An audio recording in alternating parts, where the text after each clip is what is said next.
नमस्कार बच्चों। चलिए आज हम सीबीएसई बोर्ड की एनसीईआरटी पाठ्य पुस्तक बसंत स्पर्श से क्लास 9 का हिंदी स्पर्श से चैप्टर 15 नए इलाके में और खुशबू रचित हाथ देखेंगे। ये कवि हमारे अरुण कमल जी के द्वारा लिखा गया है और इनके चैप्टर्स के बारे में लेखक का परिचय और पाठसार, पाठ की व्याख्या, फिर एनसीईआरटी के क्वेश्चंस आंसर और उसके बाद फिर वेरी इंपॉर्टेंट क्वेश्चंस आपको इसी वीडियो में देखने को अवश्य मिलेंगे। हम कोशिश करते हैं कि एक ही वीडियो में पूरा सार समरी सारा कंटेंट आपको दे दिया जाए। तो चलिए बच्चों शुरू करते हैं। कवि अरुण कमल जी का जन्म 15 फरवरी 1954 को हुआ, यानी जब हमारा देश स्वतंत्र हो गया था और संविधान लागू होने के बाद इनका जन्म होता है। अरुण कमल आधुनिक हिंदी साहित्य में समकालीन दौर के प्रगतिशील विचारधारा संपन्न सहज शैली के प्रख्यात कवि हैं। साहित्य अकादमी पुरस्कार प्राप्त इस कवि ने कविता के अतिरिक्त आलोचना भी लिखी है, यानी दूसरे के ऊपर कमेंट कटाक्ष किया है, आलोचना किया है और कार्य भी किए हैं। लंबे समय तक सुप्रसिद्ध साहित्य पत्रिका का आलोचना का भी संपादन भी किया जाता है। अरुण कमल का वास्तविक नाम अरुण कुमार है। साहित्य लेखन ने उन्हें अरुण कमल नाम अपनाया। यही नाम उनकी स्वाभाविक पहचान बन जाता है और उनका जन्म 15 फरवरी 1954 को बिहार के रोहतास जिले के नासरीगंज में हुआ था। पेशे से वे पटना विश्वविद्यालय के अंग्रेजी विभाग के प्राध्यापक हैं। अरुण कमल जी का पाठ प्रवेश पढ़ते हैं। प्रस्तुत पाठ की पहली कविता नए इलाके में कवि ने ऐसी दुनिया में प्रवेश करने के आत्मत्राण का उल्लेख किया है जो एक ही दिन में पुरानी पड़ जाती है। इस कविता के आधार पर कवि इस बात का ज्ञान देना चाहता है कि जीवन में कुछ भी स्थायी नहीं होता, अर्थात कोई भी वस्तु या जीव हमेशा के लिए नहीं रहते हैं। ऐसे पल पल बनती और बिगड़ती दुनिया में किसी को भी यादों के भरोसे नहीं जिया जा सकता है। इस पाठ की दूसरी कविता में खुशबू रचते हैं हाथ में कवि ने सामाजिक विषमताओं को बेनकाब किया है और इस कविता में कवि ने गरीब के जीवन पर भी प्रकाश डाला है। गरीबों के कवि कहता है, ये किसकी और कैसी कारस्तानी है। जो वर्ग समाज को सुंदर बनाने में लगा हुआ है और उसे खुशहाल बना रहा है, वही वर्ग अभाव में गंदगी में जीवन बिताकर रहा है। लोगों के जीवन में सुगंध बिखेरने वाले हाथ बहुत ही भयानक स्थितियों में अपना जीवन बिताने को मजबूर हैं। क्या विडंबना है कि खुशबू रचने वाले ये हाथ दूर दराज के सबसे गंदे और बदबूदार इलाके में जीवन बिता रहे हैं। स्वस्थ समाज के निर्माण में योगदान करने वाले ये लोग इतने उपेक्षित हैं। कवि यहाँ प्रश्न कर रहा है कि आखिर कब तक ऐसा चलने वाला है। चलिए पाठसार। प्रस्तुत पाठ की पहली कविता नए इलाके में कवि ने ऐसी दुनिया में प्रवेश करने के आत्मत्राण का उल्लेख किया है जो एक ही दिन में क्या हो जाता है कि पुरानी पड़ जाती है। इस कविता के आधार पर कवि इस बात का ज्ञान देना चाहता है कि जीवन में कुछ भी स्थायी नहीं है, कोई भी वस्तु या जीव हमेशा के लिए नहीं रहते। कवि के साथ अक्सर ऐसा होता है कि वह अपना रास्ता ढूंढने के लिए पीपल के पेड़ को खोजता है, परंतु हर जगह मकानों के बनने के कारण उस पीपल के पेड़ को काट दिया जाता है। फिर कवि पुराने गिरे हुए मकान को ढूंढता है, परंतु वह भी उसे अब कहीं नहीं दिखता है।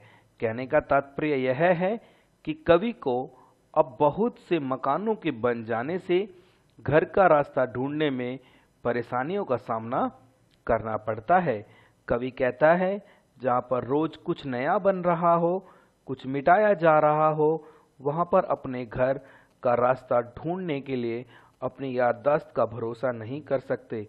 कवि कहता है कि एक ही दिन में सब कुछ इतना बदल जाता है कि एक दिन पहले की दुनिया पुरानी लगने लगती है। मैं महीनों बाद लौटा हूँ। कवि कहता है कि अब सही घर ढूंढने का एक ही उपाय है कि हर दरवाजे को खटखटाकर पूछो कि क्या यह वही सही घर है। इस पाठ की दूसरी कविता खुशबू रचते हैं हाथ में। कवि ने सामाजिक विषमताओं को बेनकाब किया है। सामाजिक विषमता कहते हैं कि जो सामाजिक में अलग अलग जाति के लोग रहते हैं और वे गरीब हैं और वे फिर भी सबसे अच्छा कार्य करते हैं, यानी गरीब होने के बाद भी फटे हाथ भी सुगंध बिखेरते हैं। ऐसे गरीबों के जीवन पर लेखक ने प्रकाश डाला है। कवि कहता है कि अगरबत्ती का इस्तेमाल लगभग हर व्यक्ति करता है। इस कविता में कवि ने उन खुशबूदार अगरबत्ती बनाने वालों के बारे में बताया जो खुशबू से कोसों दूर हैं। इसलिए कवि ने ऐसा कहा क्योंकि अगरबत्ती का कारखाना अक्सर किसी तंग गली में, घरों में और सड़कों के किनारे गंदे पानी बहाव के लिए बनाए गए रास्ते के पार और बदबूदार कूड़े के ढेर के समीप होता है। कवि कहता है कि अगरबत्ती बनाने वाले कारीगरों के हाथ तरह तरह के होते हैं। किसी के हाथों में उभरी हुई नसें होती हैं, किसी के हाथ नाखून में घिसे हुए होते हैं। कुछ कारीगरों के हाथ गंदे, कटे पीटे और चोट के कारण फटे हुए भी होते हैं। कवि कहता है कि दूसरों के लिए खुशबू बनाने वाली खुद न जाने कितनी और कैसी तकलीफों का सामना करते हैं। कवि कहता है कि यह एक विडंबना ही है कि दुनिया की सारी खुशबू उन गलियों में बनती है जहां दुनिया भर की गंदगी समाई हुई होती है। तो बच्चों, चलिए अब हम इस चैप्टर की पाठ की व्याख्या देखते हैं। नए इलाके में देखेंगे इसकी पाठ की व्याख्या। हम पहले 4-4 लाइन की व्याख्या देखेंगे। इन नए बसते इलाकों में जहां रोज बन रहे हैं नए नए मकान, मैं अक्सर रास्ता भूल जाता हूं। शब्दार्थ है इलाका यानी क्षेत्र, अक्सर यानी प्राय या हमेशा। व्याख्या है, कवि कहता है कि शहर में नए रोज मोहल्ले रोज ही बसते हैं। ऐसी जगहों पर रोज नए नए मकान बन जाते हैं। ये रोज रोज नए मकान के कारण कोई भी व्यक्ति ऐसे इलाके में रास्ता भूल सकता है। कवि को भी यही परेशानी होती है कि वह भी इन मकानों के बीच अपना रास्ता हमेशा भूल जाता है। नेक्स्ट है, धोखा दे जाते हैं पुराने निशान। खोजता हूँ ताकता हूँ पीपल का पेड़, खोजता हूँ डहा हुआ घर और जमीन का खाली टुकड़ा जहाँ से बाएं मुड़ना था मुझे। फिर 2 मकान बाद बिना रंग वाले लोहे के फाटक का घर था एक मंजिला। यानी क्या है कि लोग अपने नए नए मकान बना जाते हैं। कुछ दिन बाद आप अपने शहर से, अपनी गली से, मोहल्ले से दूर रहो और वहां पर आकर के देखो कितना चेंज मिलता है। तो चलिए, ताकता माने देखना, डहा यानी गिरा हुआ या ध्वस्त, फाटक यानी दरवाजा। व्याख्या कवि के अनुसार कवि कहता है कि जो पुराने निशान हैं वे धोखा दे जाते हैं, क्योंकि कुछ पुराने निशान तो सदा के लिए मिट जाते हैं। कवि के साथ अक्सर ऐसा होता है कि वह अपना रास्ता ढूंढने के लिए पीपल के पेड़ खोजता है, परंतु हर जगह मकानों के बनने के कारण उस पीपल के पेड़ को काट दिया जाता है। कवि पुराने गिरे हुए मकान को ढूंढता है, परंतु वह भी उसे अब कहीं नहीं दिखता है। कवि कहता है कि पहले तो उसे घर का रास्ता ढूंढने के लिए जमीन के खाली टुकड़ों के पास बाएं मुड़ना था और उसके बाद 2 मकान के बाद बिना रंग वाले लोहे के दरवाजे वाले 1 मंजिले मकान में जाना होता था। कहने का तात्पर्य यह है कि कवि को अब बहुत से मकानों के बन जाने के कारण घर का रास्ता ढूंढने में परेशानियों का सामना करना पड़ता है और मैं हर बार एक घर के पीछे चल देता हूँ। यहाँ 2 घर आगे ठकमकाता, यहाँ रोज कुछ बन रहा है, रोज कुछ घट रहा है, यहाँ स्मृति का भरोसा नहीं। राइट। अब ठकमकाता यानी धीरे धीरे डगमगाते हुए चलना, स्मृति माने याद यानी अपनी मेमोरी पावर। कवि कहते हैं कि अपने घर जाते हुए वह या तो हर बार या अपने घर से एक घर के पीछे ठहर जाता है या डगमगाते हुए अपने घर से 2 कदम आगे ही बढ़ जाता है। कई बार कभी सोचता है कि जहाँ रोज नए नए मकान बनते हैं वहां पर कुछ मिटाया जा रहा है, कुछ बनाया जा रहा है। घर का रास्ता ढूंढने के लिए अब अपनी याददाश्त पर भी भरोसा नहीं कर सकते। एक ही दिन में पुरानी पड़ जाती है दुनिया, जहां बसंत को गया पतझड़ को लौटा दूं, जैसे वैशाख का गया भादों को लौटा दूं। अब यही उपाय है कि हर दरवाजा खटखटाओ और पूछो, क्या यही वो घर है? समय बहुत कम है तुम्हारे पास, आज चला पानी डहा, आ रहा आकाश, शायद पुकार ले कोई पहचाना ऊपर से देखकर। शब्दार्थ है, वसंत यानी 6 ऋतुओं में से एक होता है और वसंत ऋतुओं का राजा होता है। पतझड़ कहते हैं एक ऋतु पतझड़ की होती है। वसंत ऋतु होती है जब पेड़ों के पत्ते झड़ जाते हैं और नए पत्ते आने लगते हैं। वैशाख का एक मौसम, एक महीना होता है चैत वैशाख, ये हिंदी के नाम है। जो फरवरी को अधिकतर वैशाख कहा जाता है, भादो यानी सावन को, जुलाई को भादो कहा जाता है। आने वाला महीना आकाश यानी गगन। कवि कहता है कि एक ही दिन में सब कुछ इतना बदल गया है कि पहले की जो दुनिया पुरानी लगने लगती है, ऐसा लगता है कि जैसे महीनों बाद घर लौटा हूं। ऐसा लगता है कि जैसे घर से बसंत ऋतु में बाहर गया था, वहां पतझड़ ऋतु में लौटकर आया हूं। जैसे वैशाख ऋतु में गया और भादों में लौटा हो। कवि कहता है कि अब सही घर ढूंढने का एक ही उपाय है कि हर दरवाजे को खटखटा कर पूछो, क्या वह सही घर है? कवि कहता है कि उसके पास अपना घर ढूंढने के लिए बहुत कम समय है, क्योंकि अब तो आसमान से बारिश भी आने वाली है और कवि को उम्मीद है कि कोई परिचित उसे देख लेगा और ऊपर से आवाज लगा करके उसे अपने घर ले जाएगा।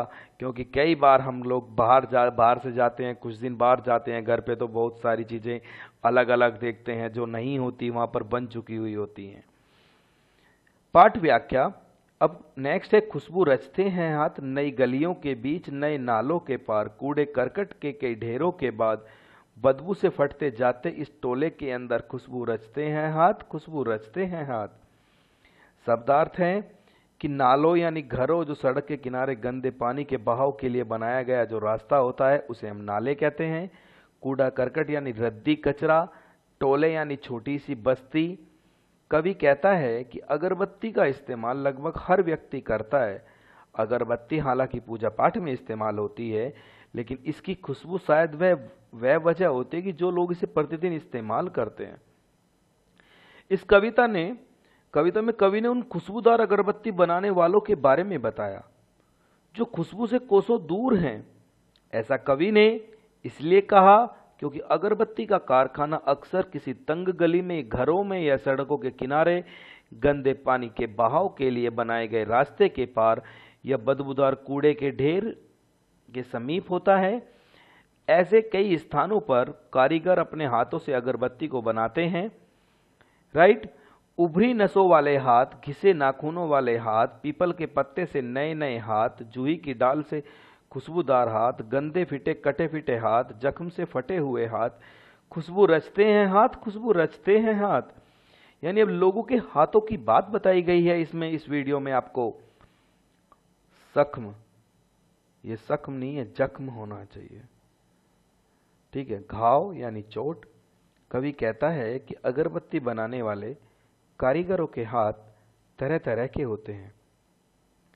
किसी के हाथ में उभरी हुई नसें होती हैं, किसी के हाथों में नाखून घिसे हुए होते हैं।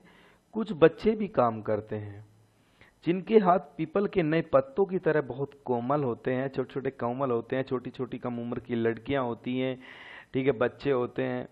हाथ जूही के फूल की डाल की तरह खुशबूदार होते हैं। कुछ कारीगर के हाथ गंदे कटे फिटे और चोट के कारण फटे हुए भी होते हैं।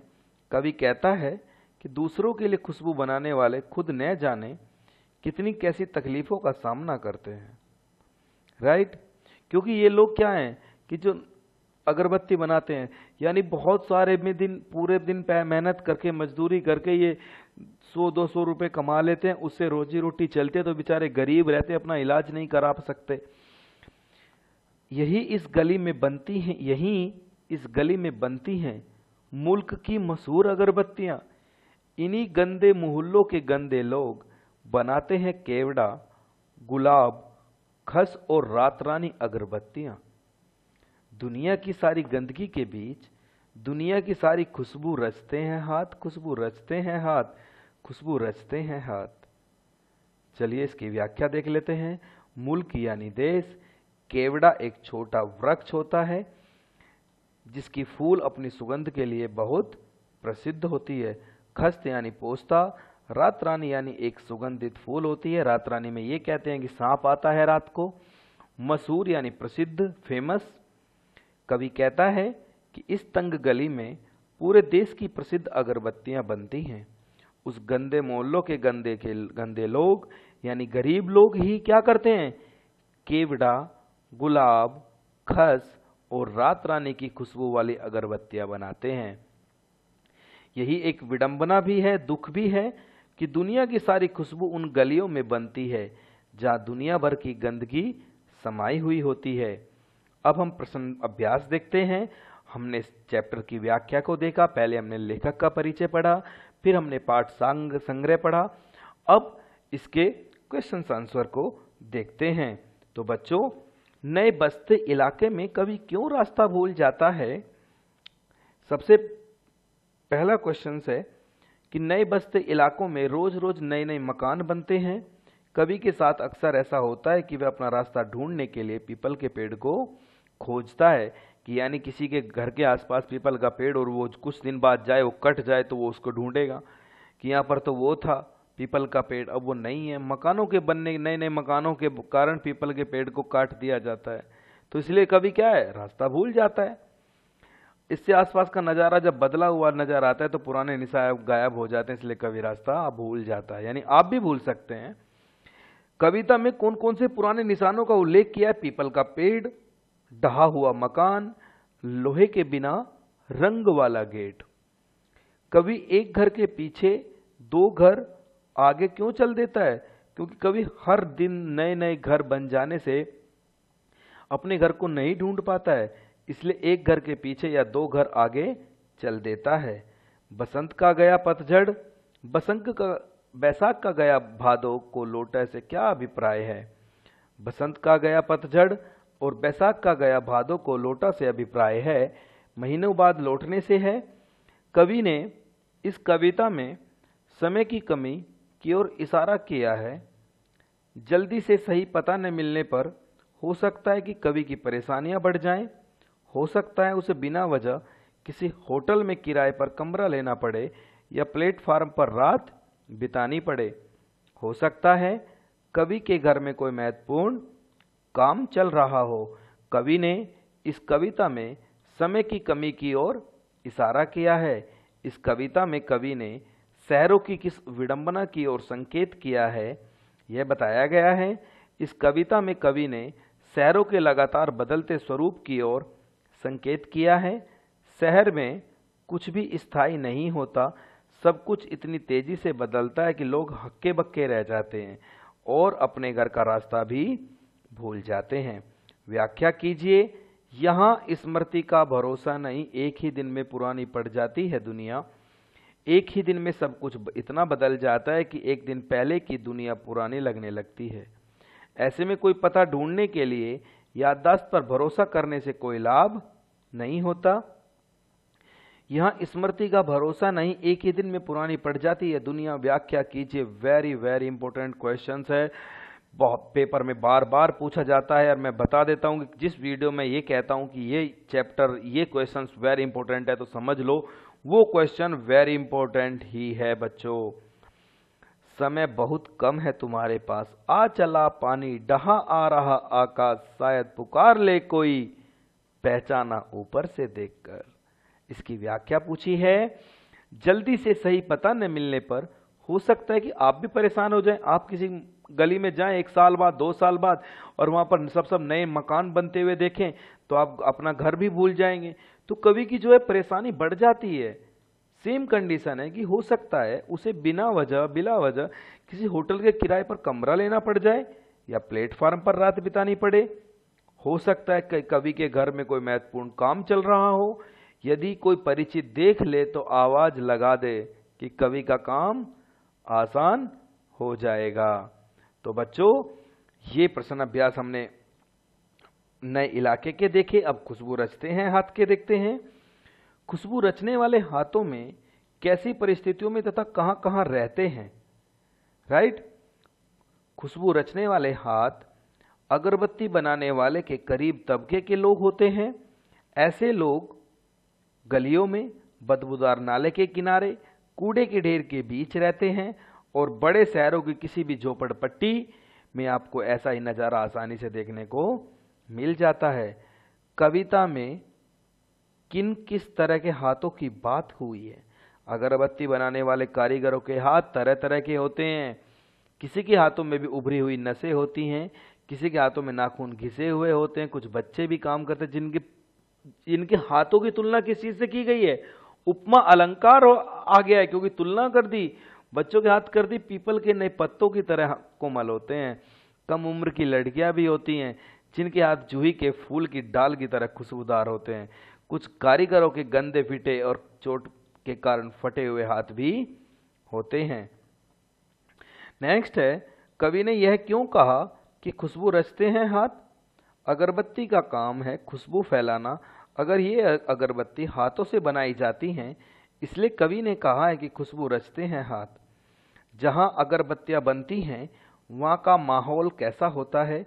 जहां अगरबत्तियां बनती हैं वहां का माहौल अगरबत्ती की मोहक खुशबू के ठीक विपरीत होता है। अगरबत्ती निर्माण एक कुटीर उद्योग है। ज्यादातर कारीगर किसी झोपड़पट्टी में रहते हैं जहां बहुत ज्यादा गंदगी और बदबू होती है। जहां अगरबत्तियां होती है वहां का माहौल कैसा होता है? This question is very important, क्योंकि वहां का एनवायरमेंट के बारे में बात की गई है। तो एनवायरमेंट से रिलेटेड बहुत क्वेश्चंस पूछते हैं, पर्यावरण से संबंधित। तो इस कविता का लिखने का मुख्य उद्देश्य क्या है? अब अरुण कमल जी के बारे में बात की गई कि उनका क्या उद्देश्य था, क्या एम था, क्या उनका ड्रीम था, क्या उनका गोल था। उन्होंने कामगारों और मजदूरों की जो भयभीत, जो डरा देने वाली जिंदगी है, उसको उजागर किया है। कवि ने यह दिखाने की कोशिश की है कि जो मजदूर लोग हैं, जो दूसरे के लिए खुशबू या खुशहाली का निर्माण करते हैं, खुद कितनी बदहाली में रहते हैं, कितनी विषम परिस्थिति में काम करते हैं। राइट। व्याख्या कीजिए।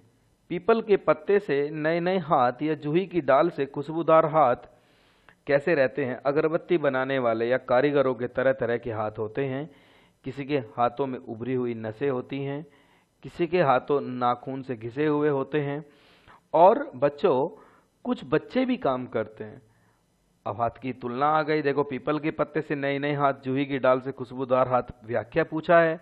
तो this question is very important question. नए नए पत्तों की तरह कोमल होते हैं। कुछ कम उम्र की लड़कियां भी होती हैं और जिनके हाथ जूही के फूल, लड़कियों के हाथ की तुलना कैसे कर दी? जूही के फूल से कर दी। और बच्चों के हाथ की तुलना कैसे कर दी? पीपल के पत्ते से। कुछ कारीगरों के गंदे कटे पीटे हाथ और चोट के कारण फटे हुए हाथ भी होते हैं। अब वेरी इंपॉर्टेंट क्वेश्चन आ गया। देखो, दुनिया की सारी गंदगी के बीच दुनिया की सारी खुशबू रचते हैं हाथ। जिसके ऊपर चैप्टर लिख दिया उसी के बारे में पूछ लिया है। यानी कि जहां अगरबत्तियां बनती हैं वहां का माहौल यानी एनवायरमेंट, पर्यावरण, अगरबत्ती की जो सबसे ज्यादा मोहक यानी मन को मोह लेने वाली खुशबू के ठीक अपोजिट होती है, विपरीत होती है। यही एक विडंबना भी है कि दुनिया की जो खुशबू होती है वो उन्हीं गलियों में बनती है जहां पर एक आम आदमी जाने में कतराता है, शर्माता है कि किसी ने देख लिया तो कोई क्या कहेगा कि ऐसी गंदी बस्ती में जा रहा है। तो जहां दुनिया, परंतु क्या है वहां पर? दुनिया भर की गंदगी तो समाई हुई होती है, परंतु सारी खुशबू वहीं से निकलती है। इस कविता में बहुवचन का प्रयोग अधिक किया गया है। इसका क्या कारण है? अगरबत्ती हम जब भी खरीदते हैं, हम कभी भी एक अगरबत्ती नहीं बल्कि एक अगरबत्ती का पूरा पैकेट खरीदते हैं। उसी तरह अगरबत्ती बनाने वाले झुंड में जो काम करते हैं, सेम उनकी समस्याएं भी अनेक होती हैं। इसलिए कवि ने इस कविता में बहुवचन का प्रयोग अधिक किया है। नेक्स्ट है कि कवि ने हाथों के लिए कौन कौन से विशेषणों का प्रयोग किया गया है, यानी विशेषण का प्रयोग है।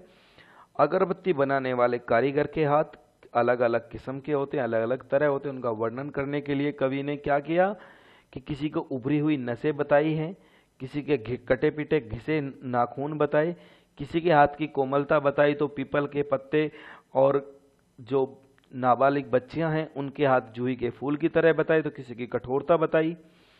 अब वेरी इंपॉर्टेंट क्वेश्चंस क्रिएट होते हैं अति महत्वपूर्ण प्रश्न में से, कवि को पुराने निशान धोखा क्यों दे जाते हैं। अभी हमने ये पढ़ा था, पर फिर से देखते हैं कि कवि को पुराने निशान इसलिए धोखा दे जाते हैं कि कवि जहां रहता है वहां तेजी से बदलते मकान रहते हैं। आज आप देख रहे हैं, कल को इतनी ऊंची बिल्डिंग खड़ी हो जाती है, क्योंकि एक मकान को बनाने के लिए 100 आदमी काम कर रहे हैं, तो बिल्डिंग भी तो जल्दी बन जाती है। खाली जमीन, गिरे मकान जिन्हें सवेरे आते हुए देखते हैं, शाम तक वहां पर कुछ नया बन जाने से वे निशान नहीं मिल पाते हैं। अब कवि अपने घर तक पहुंचने के लिए क्या क्या सोचता है। कवि अपने घर तक पहुंचने के लिए सोचता है कि पीपल का पेड़ और गिरा घर मिल जाने के बाद जमीन के खाली टुकड़े से बाएं मुड़ने पर जब वह 2 मकान बंद हो जाएगा तो उसे अपना बिना रंग वाला लोहे के फाटक का 1 मंजिल मकान मिल जाएगा। राइट। नेक्स्ट क्वेश्चन है, कवि ठकमकाता हुआ क्यों चलता है। कवि ठकमकाता हुआ इसलिए चलता है क्योंकि जिस इलाके में वह रहता है वहां खूब सारे नए मकान बनते जा रहे हैं, जिस कारण वह घर नहीं ढूंढ पा रहा है। अपना मकान पहचानने के लिए ही वह ठकमकाता हुआ चल रहा है। अंत में कवि को अपना घर ढूंढने का क्या उपाय नजर आता है। अंत में कवि को अपना मकान ढूंढने का एक यह उपाय नजर आता है कि वह हर घर को दरवाजे के खटखटाकर पूछे कि क्या यह वही मकान है जहां से मैं सवेरे निकल कर गया था। डहा आ रहा आकाश का आशय स्पष्ट करते हुए बताइए कि इसमें कवि को क्या लाभ हो सकता है। राइट। डहा आ रहा आकाश का आशय है कि आसमान से काले काले बादल घिरते आ रहे हैं, इससे भीषण तेज वर्षा हो सकती है। वर्षा का अनुमान करके लोग अपने छतों पर भी आ जाएंगे और वे कवि को देखेंगे और कहेंगे कि आ जाओ, आपका घर तो यही है। अरे, कवि अपने घर पहुंच जाएगा।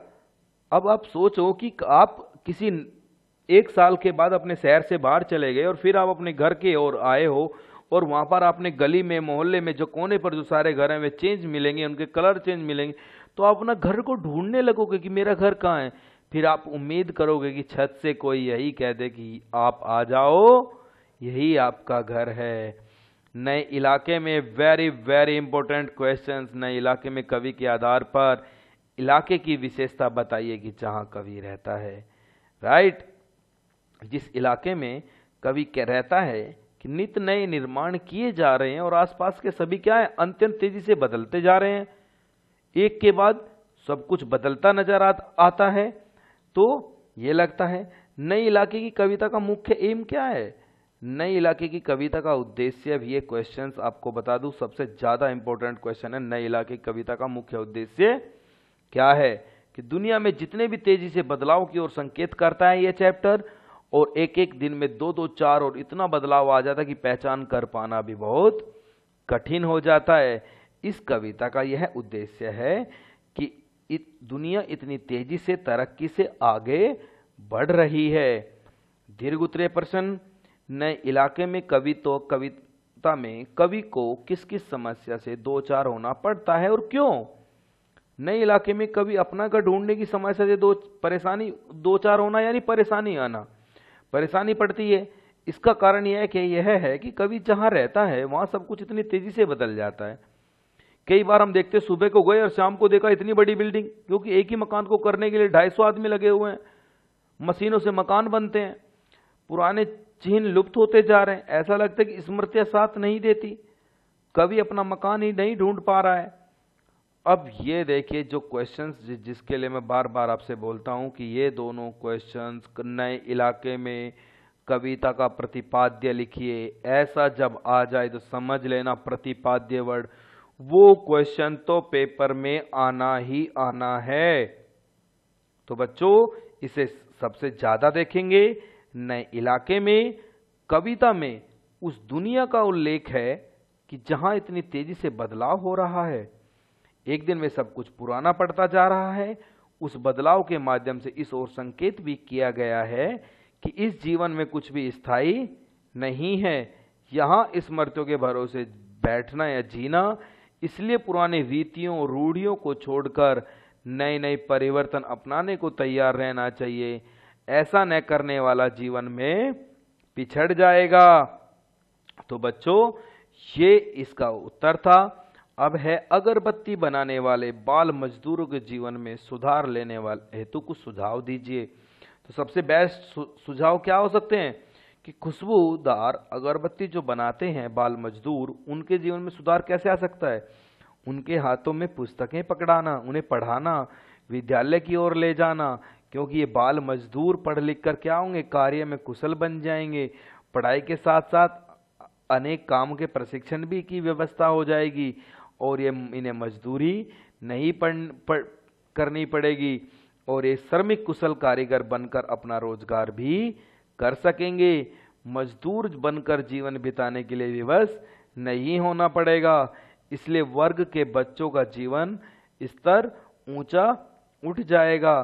खुशबू रचते हैं हाथ में कविता देश में व्याप्त किस विषमता की ओर संकेत करती है? इसका सामाजिक विकास पर क्या असर पड़ता है? राइट। खुशबू रचते हैं हाथ में कविता देश में व्याप्त किस विषमता की ओर संकेत करती है? इसका सामाजिक विकास पर क्या असर पड़ता है? खुशबू रचते हैं हाथ में कविता देश में व्याप्त आर्थिक विषमता की ओर संकेत करती है।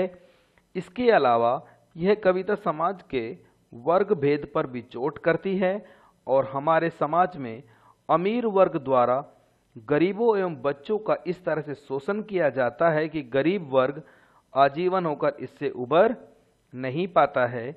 इससे गरीब एवं उसके बच्चों का काम करने पर भी रोटी